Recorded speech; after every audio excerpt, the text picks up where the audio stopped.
Welcome to More Than Miles, the podcast where we use storytelling and expert interviews to widen the lens on what it means to be a happy and healthy endurance athlete. We believe that athletes are so much more than their body, sport, and training miles. I'm Dr. Kate Edwards. And I'm Dr. Kacy Sinders. We are endurance athletes, physical therapists, and huge coffee addicts. We spend most of our time treating, educating, and working with endurance athletes. Thank you so much for tuning in today. Now let's get to the show. Hello, everybody. Welcome to More Than Miles. Today, you've got Kate and Kacy on the mic here to discuss some hot topics like low back pain, probably some other things that aren't related to low back pain if you know us well, but that's what we're here to talk about today. But first, Kate, how are you? I'm doing okay. I'm actually recording from our office, which I don't do very often. Yeah, it's a very lovely background. We were just talking about what we did over Labor Day weekend. I went to a baseball game and Kate power washed. So we had a great time. I power washed everything I could possibly power wash, and it's the most satisfying thing in the whole world. Yeah, it doesn't surprise me that you find that enjoyable and like fun. Like I almost see it as part of like a self-care routine for you. You're like, I'm going to go power wash for my mental health. It is, because it's incredibly satisfying, and it satisfies my OCD and cleanliness. So I get to see all the dirt just magically go away. So where I want to jump into our topic today of low back pain is talking about an article that we were discussing prior to being on air. Kate said that she had read an article talking about incidents of running injuries and incidents specifically of low back pain. So Kate, do you want to start with that article and give us a summary of what they found? Yeah, absolutely. So the article that I was reading was talking about low back pain in runners, and specifically that the incidence of low back pain in runners was much less than the regular population. And one of the conclusions of the study was that perhaps running has a protective mechanism against low back pain in runners. And I thought that was really interesting for a couple of reasons. One, I thought, okay, as athletes and as runners, we're moving a lot, and we know that movement is medicine. We know that moving and exercising can help reduce pain and can help us feel better overall. So yes, it might be true that the incidence in low back pain in runners is much less, and perhaps our running is actually helping us. So that was the first piece that I kind of thought about after reading the article. And then the second piece was that I thought, okay, how are we defining low back pain? And many people, particularly runners, don't actually think of pain in the same way that we do as healthcare providers. They often don't consider themselves injured unless they actually can't run. So a lot of times they won't even talk about the fact that their low back is hurting because they're not stopping what they're doing. They're continuing to do what they want to do. The other piece is that low back pain is so common in our population that most people think that it's just something we have, and that every single day people just have low back pain and it's not a big deal. And then the last piece about that is low back pain or low back issues don't actually always show up in the lower back. So a lot of times you can have pain in the lower extremities, you can have pain in the hip, you can have even pain in the foot or the toe that might be coming from the low back. So you may not actually have low back pain, but you might have symptoms that are coming from the low back. So I kind of was thinking about all those things in my head and thought, wow, it might be nice to have an episode about low back pain. Yeah. And I think all of those points are probably like it creates a good structure for a conversation, because I think it touches on a lot of things that we see in our clinic with runners and low back pain and just what I see clinically, right? So I know we've been talking about this quite a bit as a clinic, but how runners define injury, right? And most runners define it as the moment they can't run, like physically cannot run. I mean, if they're limping along, like no matter how ugly it is, they will not consider themselves injured until they can't run. And the other thing I've noticed, I don't know if I've communicated this before, but I'd be interested to see what you think about this, Kate, is there's like, it's a category, like I am injured. Like it becomes this they identify with being an injured runner. Right. Mm-hmm. And I think this happens in the general population, but I do think it's different in running where, it crosses this line of black and whiteness to where people are like, okay, I was healthy and now I'm injured. Right. And I think that that's interesting because what happens along the way is very gray. So as athletes and as runners, we assume that things aren't going to always feel great. And that's why you can see runners rolling out on foam rollers, but why Hypervolt or whatever the different Theragun, all of those things are really popular because they buy these to, work on things that maybe are uncomfortable, or you'll see people stretching. And I mean, part of who we are as athletes is that we take care of our body. And when things don't necessarily feel right, we do something about it. And so as a healthcare provider with that healthcare provider hat, I think, okay, well, if you're having to stretch out after every single run because something doesn't feel right, if your stride feels off, or if you're getting this pain in your butt that you're having to roll out so much, well, maybe that is considered an injury in my healthcare brain. But as putting my athlete brain back on, I'm thinking, hey, I can handle this myself. It's no big deal. It's not stopping me from what I love to do. And so I do think it is really interesting because I think there's lots of levels in between when that first pain or niggle or whatever you want to call it comes on to that moment when a runner decides, wow, I'm injured. And it's usually about 1 week before their race where they're like, I am injured and now I don't know what to do. I need help. Yeah. So I always call September Save My Chicago season. It is. In the clinic. And sometimes we can, sometimes we can't, depends on the situation.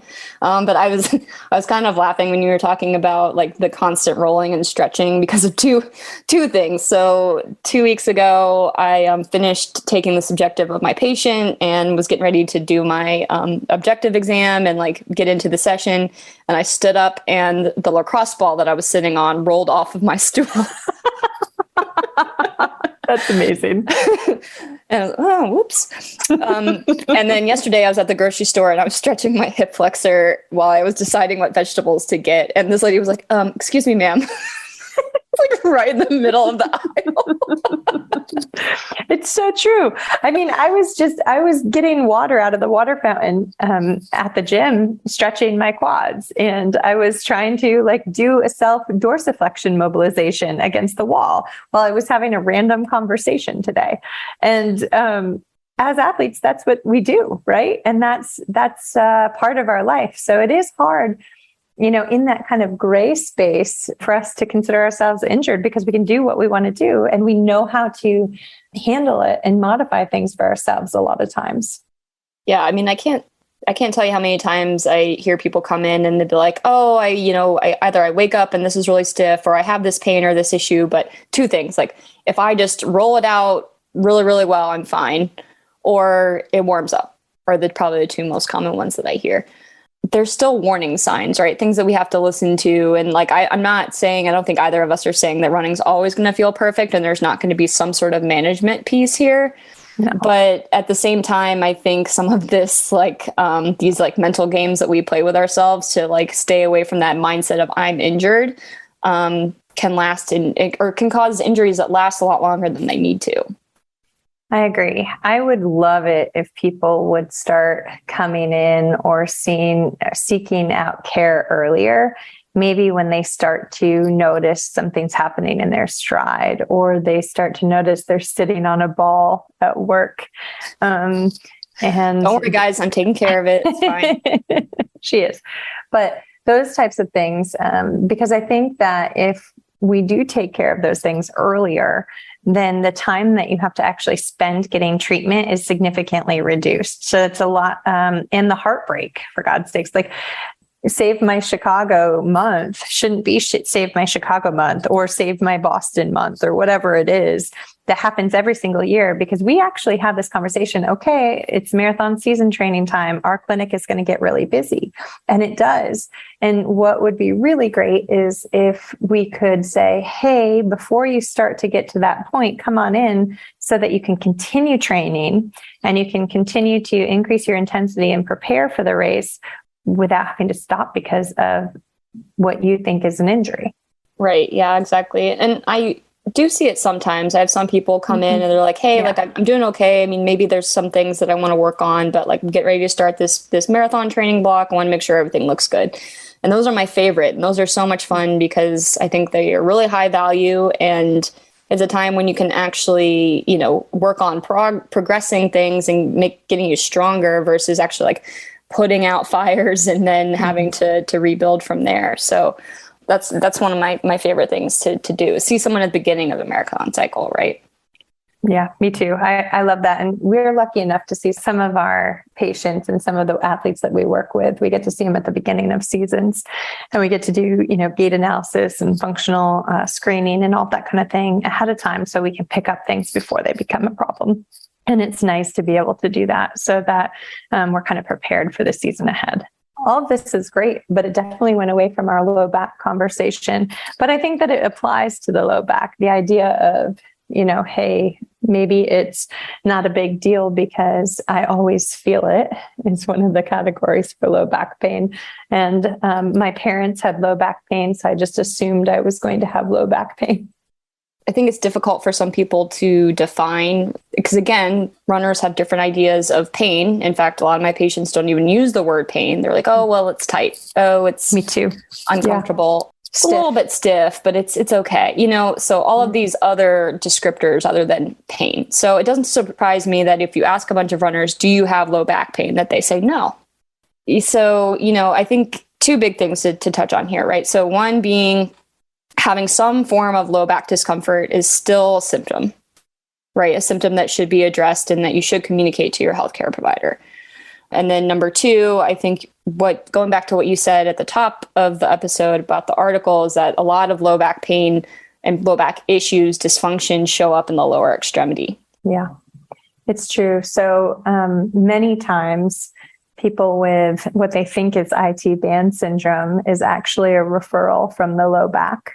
I've seen plenty of people with what they would maybe say is maybe it's Achilles or maybe it's plantar fasciitis, and then it's actually the back, but they've reported it as heel pain or calf pain or Achilles pain or IT band pain, or not pain, but tightness, stiffness, discomfort, because they don't really use the word pain. Conversely, I think sometimes people will come in and say, I think it's a pinched nerve. Very common terminology. I think it's a very generalization of an injury that does happen both in the neck and the low back, and can cause, either arm or leg discomfort. I don't know if you can answer this, but I don't actually know what people mean when they tell me they think they have a pinched nerve. A lot of times, that's why I ask when someone says I have a pinched nerve, because that's not really the kind of the language that we use. I'll often say, well, okay, where do you feel your symptoms? What do you feel? How long does it last? Where does it go to? Is it on the other side? Those types of things, because a pinched nerve, I think what people mean is a radiculopathy, where the nerve is actually inflamed, or even it might be a discogenic pain coming from the disc that radiates down your hand or your leg. I believe that's what people mean when they say pinched nerve, but it's often not that at all. Yeah, exactly right. And that's why you have to ask them. And usually, I ask like, well, why do you think it's a pinched nerve? Like, tell me why this is the conclusion you came to. And, they'll give me certain reasons. One of those can be that there's numbness and tingling associated with it, which in that case, I absolutely agree that there's some sort of neural issue going on. But I also think people use the word pinched nerve to describe any sort of pain that moves. So maybe you wouldn't call it radiating, because by definition, radiating would be originating from the spine. But pain that isn't in one location and seems to travel, I think people associate that with a pinched nerve. And then even just any sort of like very acute pain that's like beyond an ache, right? So something that's relatively severe, I've heard people call a pinched nerve as well. Well, and that's the same thing with sciatica. People say, oh man, my sciatica is really acting up. And again, when you think of sciatica, you think of the sciatic nerve, which courses, out of the lumbar spine and then through the posterior hip or the back of the hip and down the leg. And that, again, the sciatic nerve might be aggravated, but it's probably a whole bunch of other things that are causing those symptoms the patient is having. Right. And I mean, we know that people can have neural dysfunction without numbness, tingling. But I would say with all the things that we talk about, that there's many layers to it, right? So maybe they have some low back dysfunction with some glute trigger points with a little bit of neural tension, right? Weirdest Sunday ever. Like ice cream Sunday. It's such a weirdo. Oh, I know. That's awesome. We got to keep this entertaining. I can't just ramble on about low back pain here. And this is what I try to explain to patients. And sometimes my patients hate me for this, but I don't always give them a label or some sort of diagnosis, because oftentimes there's a lot going on. And I can explain everything that they're feeling, but I don't want to say, you have this, and put them into that box, right? There are some things that are very clear. Like if you look, someone's got a bump on their Achilles, right? But and a lot of times it's a multitude of things. Well, I mean, one of the things that's always said in every research paper and every discussion about research is that running injuries are multifactorial, which means that, there are a lot of reasons why a running injury would occur. And it could be intrinsic or extrinsic. It could be running shoes, running surface, training error, or it could be mobility, strength, form, those kind of things. And so I think, it's the same thing in the body with low back pain or low back symptoms and leg pain. They could be so many different things that cause it. It might be the soft tissue. It might be the nerve. It might be the joint. It might be the disc. It might be all of the things at once. Yeah, absolutely. And so I think this would probably be a good time for us to kind of explain. So what would we look for, or how does it present if someone's having low back dysfunction, but doesn't necessarily have low back pain, but their lower leg symptoms may be driven by the low back? I'm going to take a good swing at what I would look for, and then I will let you clean up the rest. So definitely, as we talked before, so numbness, tingling, burning are all neural symptoms. So that's telling us that there's something beyond just the muscle tissue, connective tissue, tendon that's causing the symptoms. And so we have to rule out any low back dysfunction, even if, maybe it's not right at the vertebral joint itself. There's something going into the low back that's perpetuating this neural issue down the chain. So that's number one.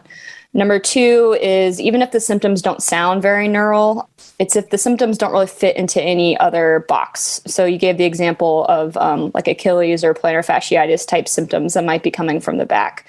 So this would be the folks who, don't have the classic painful first few steps in the morning and then it loosens up, or maybe their pain gets worse as they keep standing, which is also a symptom of plantar fasciitis. But it's just if it doesn't match up with that very direct, I've got sharp pain in the morning and it loosens up, I feel at the beginning of my run and it loosens up, stretching my calves helps, just some of these like classic things. So if it doesn't fit into the diagnosis of something else in the lower extremity, especially one that should be relatively clear, so some sort of tendonitis or something like that.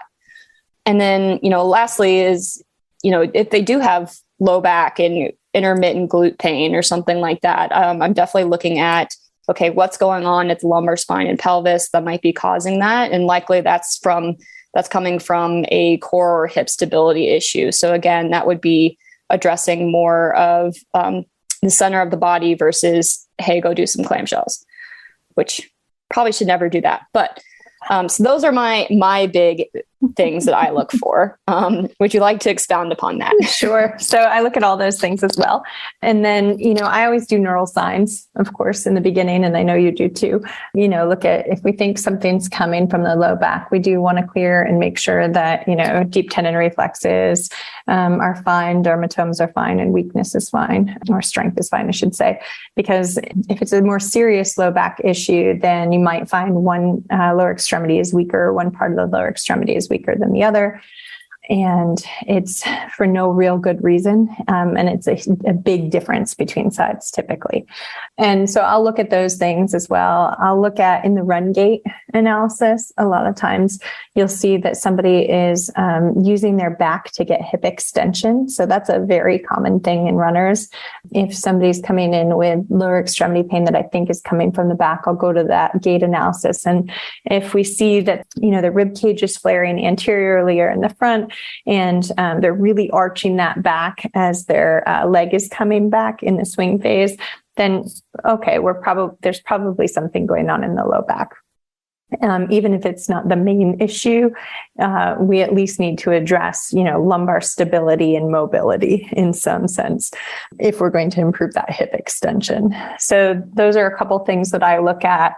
I mentioned myotomes or strength patterns. I will look at strength and just movement in terms of, I like to use the SFMA or FMS as a basic way to look at movement.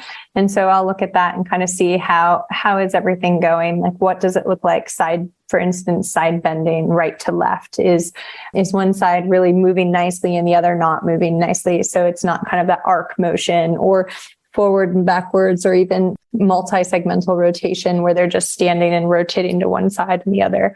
And I can usually tell in that if they're moving enough from their back, or if it's coming from where it's coming from. Where's that limitation? Is it in the low back? Is it in the hips? Is it in the lower extremity? Is the tibia and the femur moving in the rotational pattern that they're meant to move in? And then again, how is the foot? What's happening at the foot? Is it pronating, supinating, that type of thing? So I look at all those things when I'm thinking about the fact that low back pain might be, or again, I keep saying low back pain, but what I mean is low back might be part of the issue or part of the symptoms. Mm-hmm. Yeah. That reminded me of something else. Like, so if we're doing our movement screen, right? So having people move through the spine and we're able to reproduce their symptoms in any way, that's often a big, I don't want to keep red flag. That's a little bit aggressive, but that's definitely a key, that we need to hone in into, key indicator that we need to hone in a little bit more on the low back. Yeah. I want to go back to the running gait piece of this, because I think this is a very common pattern. Some people on this Zoom call might even have this pattern. And so hold up. I would like to mention that Kacy tried to do her own gait analysis on herself this week. And this probably is what she saw, when really I should be doing your gait analysis. I'm just putting that out to the world. Yes, definitely worth saying. Okay, but move on. Tell me who this is. This is one of my issues, and I want to give an example so people at home can understand. I can paint this picture for you. Sure. So what happens with me typically is I will lose hip extension, especially on my left side. And so one of two things will happen. I'll either extend more through my back to try to get that hip extension, try to use my lumbar paraspinals to finish my swing, if you will, or my hip will rotate inward and I'll wind up all of the muscles on the side of my hip. So TFL, glute med, all of that, which is why I'm always sitting on my lacrosse ball. So I think it starts with loss of hip extension. But it also is a running posture issue. And this is it was so bad. I wanted to throw the iPad across the room. I'm like, why am I leaning back so much? I'm trying to go forward. This makes no sense.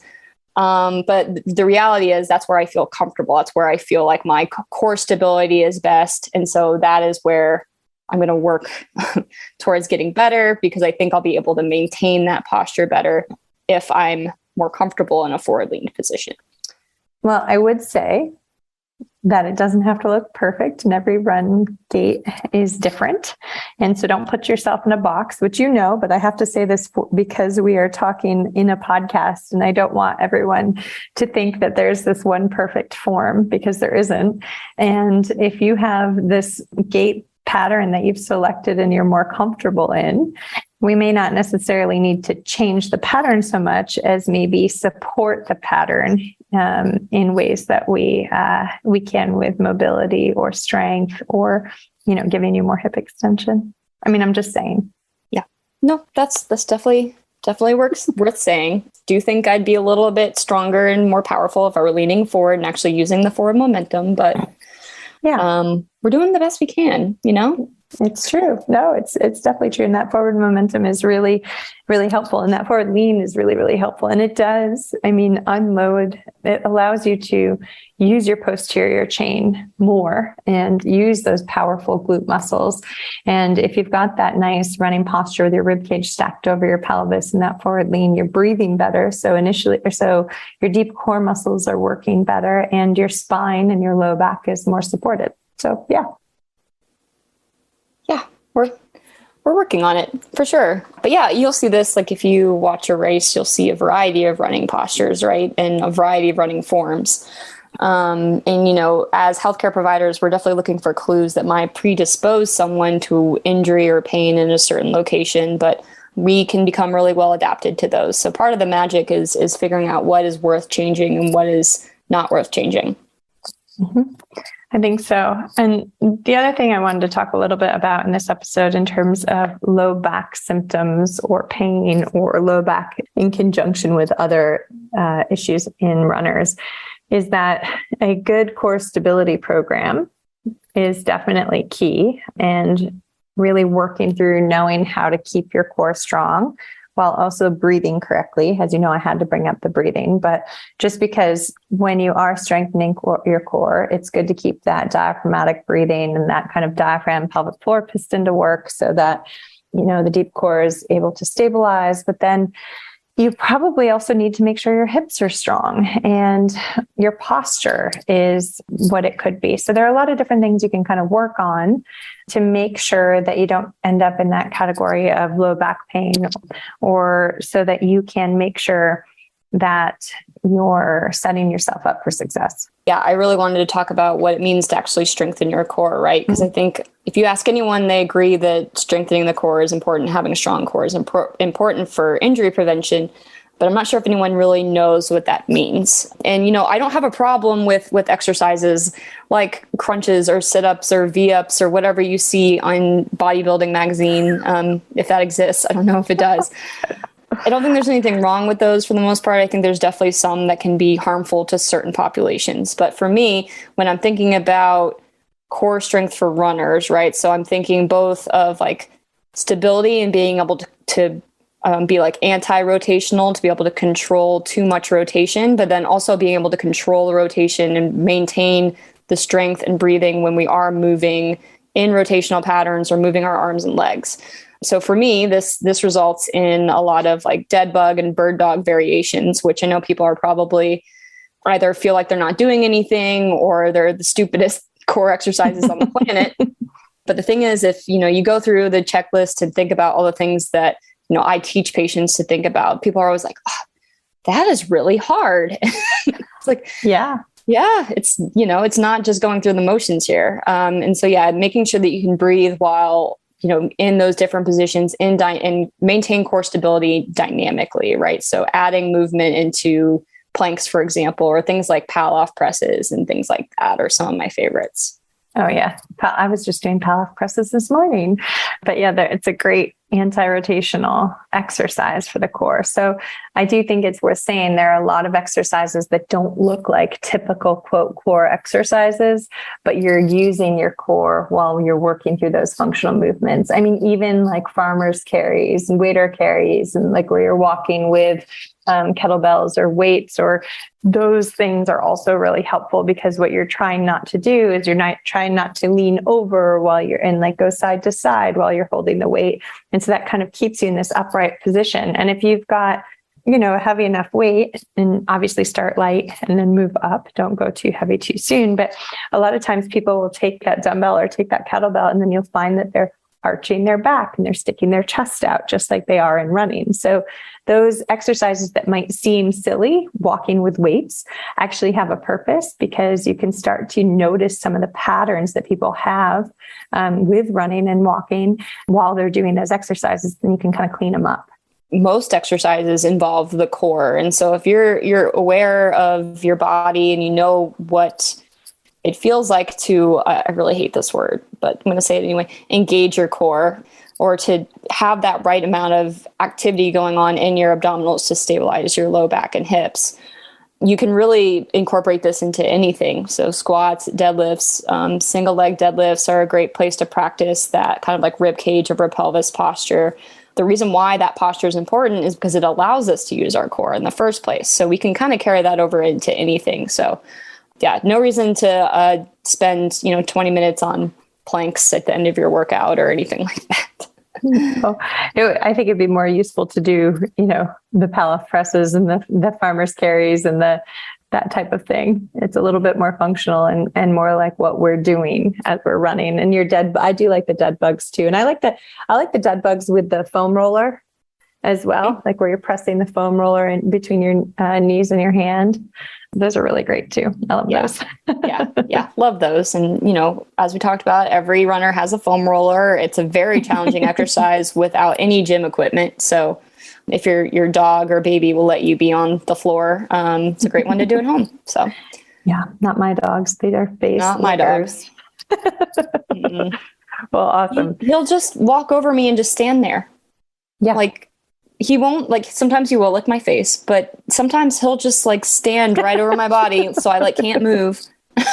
Well, my dog Gus sits on me. So he'll come up, he'll look at me, he might lick my face, and then he turns around and sits his butt right on me.